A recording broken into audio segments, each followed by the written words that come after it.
Assalamualaikum warahmatullahi wabarakatuh. Selamat pagi anak-anak soleh soleha. Alhamdulillahirabbil alamin. Hari ini kita bisa bertemu lagi. Kita bisa belajar kembali. Kita masuk di tema 9 subtema 2 ya. Nah, kali ini kita akan belajar agak sedikit banyak nih materinya. Kita akan mempelajari pembelajaran 1 dan juga pembelajaran 2 gitu. Agak dikebut ya sekarang karena hari Senin itu kita sudah mulai pelaksanaan PAT, yaitu penilaian akhir semester PAS ya. Nah, untuk itu mohon maaf apabila materi yang disajikan cukup banyak, tapi insya Allah tugas yang diberikan itu sudah dibahas sama-sama. Jadi di video itu sudah ada jawabannya, sudah dibahas semuanya. Tinggal nanti disalin saja ke buku kuadratnya gitu ya. Jadi kita langsung mulai saja pembelajaran hari ini. Silahkan disimak materinya. Bismillahirrahmanirrahim. Assalamualaikum warahmatullahi wabarakatuh. Selamat pagi anak-anak soleh soleha. Alhamdulillah hari ini kita bisa belajar kembali. Kita akan melanjutkan tema 9 subtema 2, pembelajaran 1 dan juga pembelajaran 2 ya. Jangan lupa hari Senin kita sudah mulai melaksanakan PAT ya. Baik, kita mulai ya. Bismillahirrahmanirrahim. Indonesia memiliki kekayaan alam yang cukup melimpah. Salah satunya sumber energi. Minyak bumi, gas alam, arus sungai, dan sinar matahari merupakan sumber energi yang dimanfaatkan oleh masyarakat untuk melakukan berbagai aktivitas. Aktivitas tersebut membutuhkan energi. Energi dapat berubah bentuk. Perubahan bentuk energi inilah yang dimanfaatkan oleh manusia. Nah, berikut adalah contoh perubahan energi dan pemanfaatannya yang bisa dimanfaatkan oleh manusia nih. Yang pertama, ini ada setrika. Energi listrik yang dialirkan akan memanaskan lempeng logam pada setrika, sehingga setrika dapat digunakan untuk merapihkan pakaian. Yang kedua ada remote TV. Energi kimia dari baterai membuat remote televisi dapat digunakan untuk menghidupkan televisi. Kalau remote-nya dicabut tidak akan berfungsi ya. Nah, itu membuktikan bahwa ada energi kimia dari baterai yang bisa membuat remote televisi ini dapat digunakan untuk menghidupkan televisi. Nah, yang kedua ini energi sinar matahari nih. Energi sinar matahari ini dimanfaatkan oleh panel surya dan diubah menjadi energi listrik. Energi listrik tersebut digunakan untuk menyalakan peralatan listrik di rumah. Yang selanjutnya ini ada contoh lampu pada sepeda. Energi gerak yang berasal dari roda sepeda yang dikayuh. Nah, ini akan menimbulkan atau menggerakkan dinamo dan mengubahnya menjadi energi listrik. Energi listrik ini kemudian digunakan untuk menyalakan lampu. Nah, persebaran sumber daya alam di Indonesia nih, kita lihat di berbagai daerah yang ada di Indonesia seperti apa. Seluruh Indonesia memiliki sumber daya alam yang beraneka ragam. Sumber daya alam merupakan kekayaan alam yang dapat dikelola dan dimanfaatkan untuk memenuhi kebutuhan hidup masyarakat.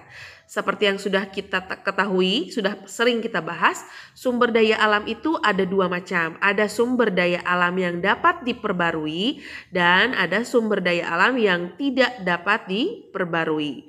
Sumber daya alam yang dapat diperbarui adalah sumber daya alam yang jumlahnya tidak terbatas dan dapat dimanfaatkan terus-menerus karena tidak akan pernah habis. Contohnya seperti air, angin, tumbuhan, hewan, dan sinar matahari. Sedangkan sumber daya alam yang tidak dapat diperbarui adalah sumber daya alam yang jumlahnya terbatas dan apabila telah habis dipakai membutuhkan waktu lama untuk menyediakan kembali. Misalnya seperti emas, besi, tembaga, perak, minyak bumi, gas alam, dan juga batu bara. Nah, di LKS Quadra halaman 45 aktivitas 3 silahkan dilengkapi ya di bukunya langsung. Jawabannya tadi sudah kita bahas, sebetulnya tinggal dimasukkan ke dalam LKS Quadra halaman 43 aktivitas 3. Kita lanjutkan. Masyarakat memanfaatkan sumber daya alam untuk memenuhi kebutuhannya. Sumber daya alam berupa tumbuh-tumbuhan dimanfaatkan dalam kegiatan pertanian dan perkebunan. Kegiatan peternakan memanfaatkan sumber daya alam berupa hewan, sedangkan hasil tambang berupa batu bara dimanfaatkan sebagai bahan bakar alternatif. Sumber daya alam yang kita miliki tersebar di seluruh pulau-pulau dan laut di Indonesia. Persebaran sumber daya alam ini tidak merata. Hal ini disebabkan karena ada daerah yang memiliki sumber daya alamnya melimpah, ada juga daerah yang memiliki sedikit sekali sumber daya alam. Jadi di setiap daerah itu persebaran sumber daya alam itu tidak sama ya.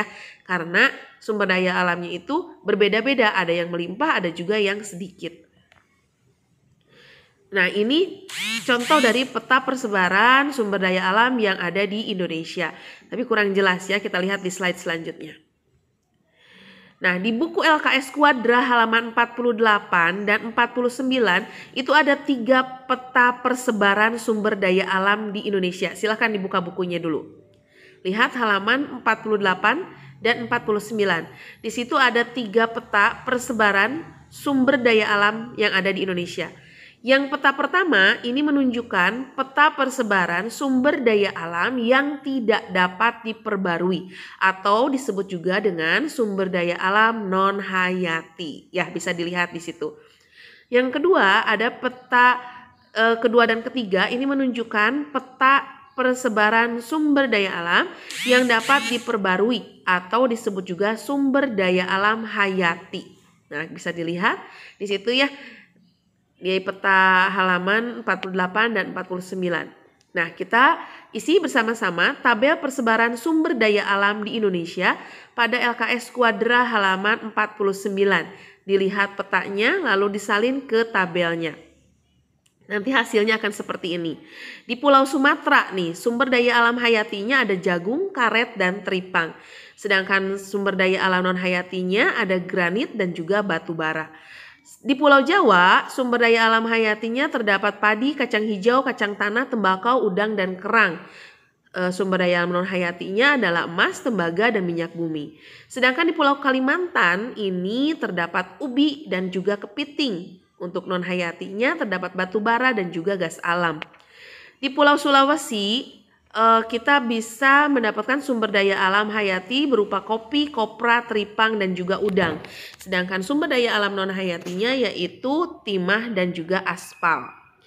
Selanjutnya ada di Pulau Papua. Di Pulau Papua ini terdapat sumber daya alam hayati berupa singkong, ubi, dan juga kepiting. Sedangkan sumber daya alam non hayatinya adalah nikel, tembaga, dan juga minyak bumi. Yang terakhir, Pulau Bali dan juga Nusa Tenggara ini terdapat jagung, lobster, dan juga tuna. Sedangkan untuk sumber daya alam non hayatinya terdapat granit. Itulah tabel persebaran sumber daya alam di Indonesia. Silakan salin ke LKS Quadra halaman 49. Itu nanti dikumpulkan semua ya. Nah, yang terakhir ini adalah menyanyikan lagu sesuai tempo dan juga birama. Nah, sebelum kita mulai bernyanyi, kita lihat dulu penjelasannya nih. Sebagai warga negara Indonesia, kita wajib mencintai tanah air kita. Banyak cara untuk menunjukkan rasa cinta tanah air. Misalnya, diungkapkan melalui syair lagu tentang cinta tanah air.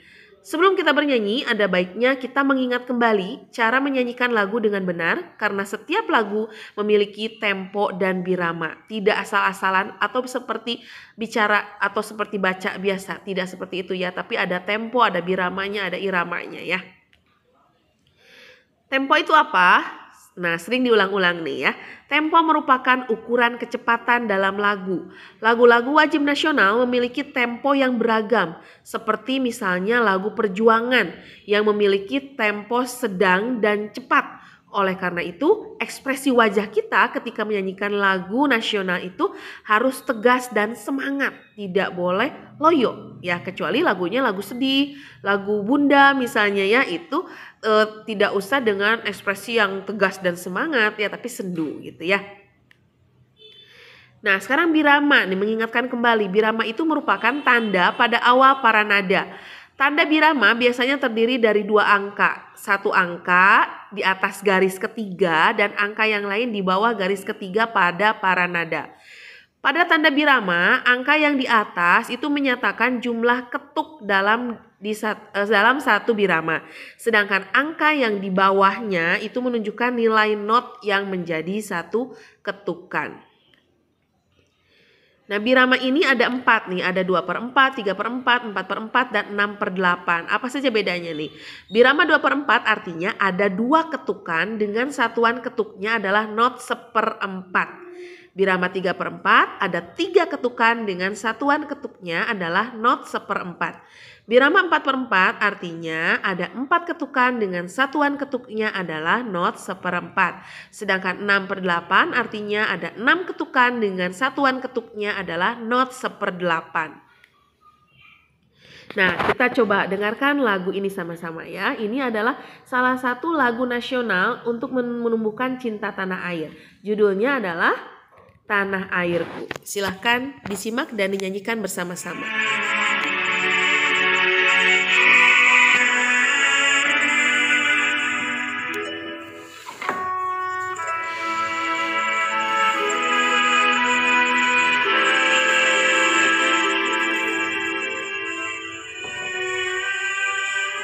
Tanah airku tidak kulupakan,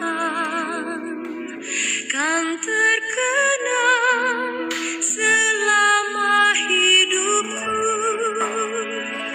Biarpun saya pergi jauh, tidakkan hilang dari kalbu. Tanahku yang ku cintai, engkau ku hargai.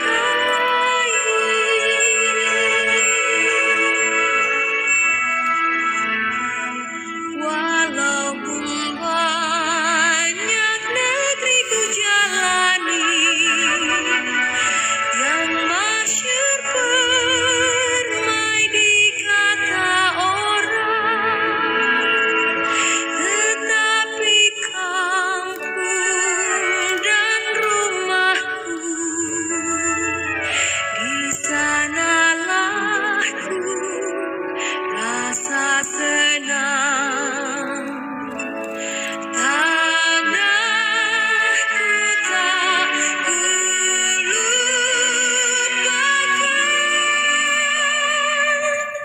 engkau ku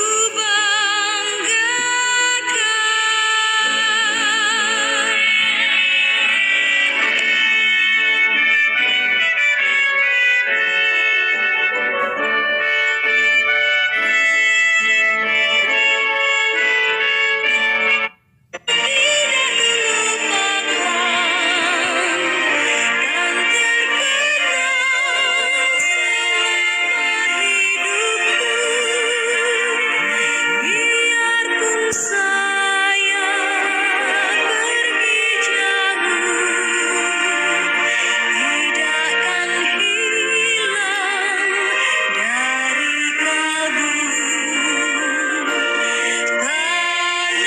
Tanahku yang ku cintai,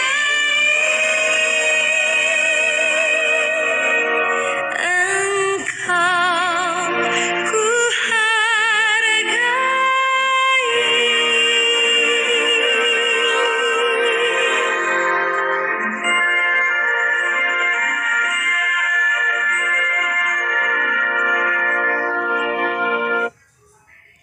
Iya.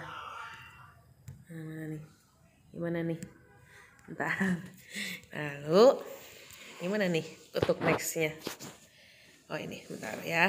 Nah itu adalah salah satu lagu nasional dari negara kita untuk menumbuhkan rasa cinta tanah air ya.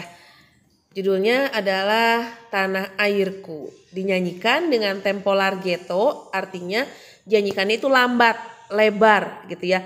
Tapi ini tidak selambat largo. Jadi largo itu lebih lambat daripada larghetto ya. Penciptanya yaitu Ibu Sud. nadanya itu do bes, artinya tangga nadanya do itu tinggi sama dengan nada bes. Jadi dinyanyikannya di nada bes gitu ya. Birama 4/4 artinya ada 4 ketukan dengan satuan ketuknya adalah not 1/4. Nah itu adalah salah satu lagu nasional yang ada di Indonesia. Silahkan buka kembali LKS-nya nih yang 3, berarti ada 3 ya. Tuliskan lirik lagu Tanah Airku pada LKS Kuadra halaman 55 aktivitas 3. Itu aktivitas 3, silahkan dikerjakan juga ya, tinggal disalin aja. Yang di bawahnya juga udah ada jawabannya di sini nih ya, tinggal disalin. Nah jadi untuk hari ini silahkan ada 3 ya yang harus disalin dari LKS kuadranya. Itu seperti biasa dikumpulkan, nanti ibu nilai juga ya. Sampai jam 9 malam. Sampai bertemu lagi besok. Mudah-mudahan kita diberikan kesehatan dan juga selalu diberikan keberkahan oleh Allah Subhanahu wa taala. Salam untuk ayah bunda. Assalamualaikum warahmatullahi wabarakatuh.